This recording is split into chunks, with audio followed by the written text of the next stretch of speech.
Comment réinventer la diplomatie pour changer notre monde? C'est l'une des grandes questions au cœur du Forum de Paris sur la paix.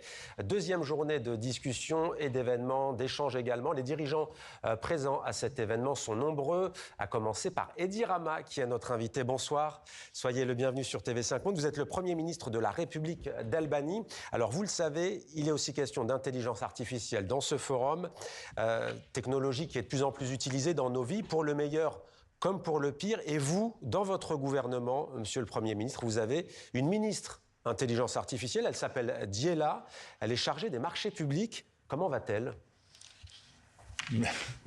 Merci de m'avoir invité. Et, je veux dire que c'est une semaine assez particulière. J'ai commencé avec Mohamed, Mohamed bin Salman. Et maintenant, je finis la semaine avec un autre Mohamed, Mohamed Kassi. Et je suis très honoré par votre invitation. Je suivis depuis très longtemps cette chaîne. C'est un honneur de conduisait avec vous pour quelques minutes ce beau plateau. Et la ministre, elle travaille, elle va très bien, elle est enceinte de 83 conseillers, prochains fils et filles, qui seront des assistantes de notre groupe parlementaire, comme un projet pilote pour après créer un parlement qui est soutenu par l'intelligence artificielle. Donc 83 qui seront en charge justement d'aider les députés, de les assister lorsqu'ils sont absents des sessions parlementaires, par exemple. Pas seulement absents, mais de les aider pour toutes les fonctions parlementaires. Alors parmi les grands thèmes, je l'ai dit, il y a aussi la paix et le climat. Comment préserver selon vous la planète? Votre pays, l'Albanie, est concerné avec des catastrophes climatiques qui s'enchaînent. C'est en tout cas ce que dit la Banque mondiale. L'Albanie compte parmi les pays les plus exposés. Comment comptez-vous faire face à ce problème et que proposez-vous?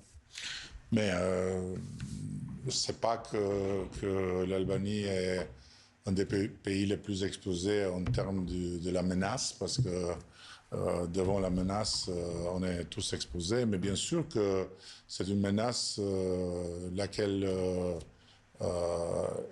peut affecter de plus les pays avec moins de protection. Mais quand même, même les grands pays, et même avec leur protection, ne réussissent pas à faire grand-chose. C'est pour ça qu'il faut changer complètement le système de protection. Monsieur le Premier ministre, vous le savez, que ce soit sur le climat ou sur les guerres qu'il y a en Ukraine, à Gaza, il y a de moins en moins de place pour le multilatéralisme. Exactement, c'est ça le problème. C'est la loi de la force. Comment inverser cette tendance? C'est ça le problème. Et si on parle de la paix, et si on fait un forum dédié à la paix ici à Paris, et justement ça, alors il faut réfléchir sur un fait très simple.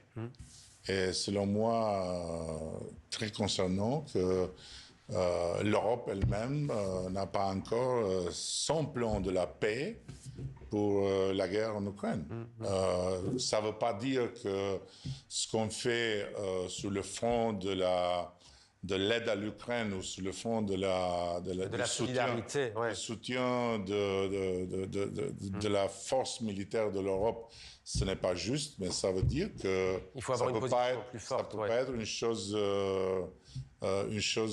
qui va seulement dans cette direction-là, parce que c'est vraiment comme si la diplomatie est morte, et maintenant il faut juste les tambours gagner la guerre, de la guerre. Il faut une voie diplomatique pour sortir effectivement de ce conflit qui dure depuis près de 4 ans. Alors l'Albanie a déposé sa candidature d'adhésion à l'Union européenne en avril 2009. Un statut de candidat officiel n'a été recommandé qu'en octobre 2012. À l'époque, en raison d'une démocratie jugée non stabilisée, l'Albanie a fait des progrès. Où en êtes-vous aujourd'hui?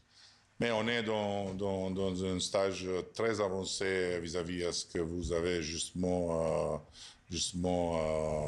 évoqué. On est en pleine négociation. On a ouvert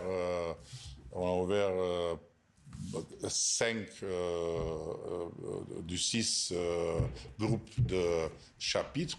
On espère d'ouvrir le 6e et ça serait un record absolu en termes de vitesse, mais qui est lié aussi au fait que l'Europe, du point de vue de l'élargissement, moi j'appelle réunification, à un éveil,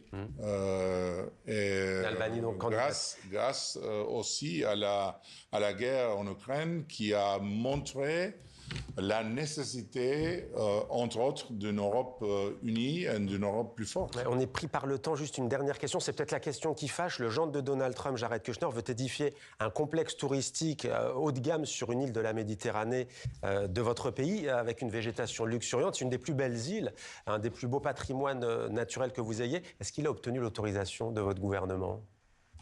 Pas encore, mais on est en train de travailler, de négocier sur l'île, mais aussi de travailler sur le projet qui c'est pas seulement l'île, mais aussi une partie du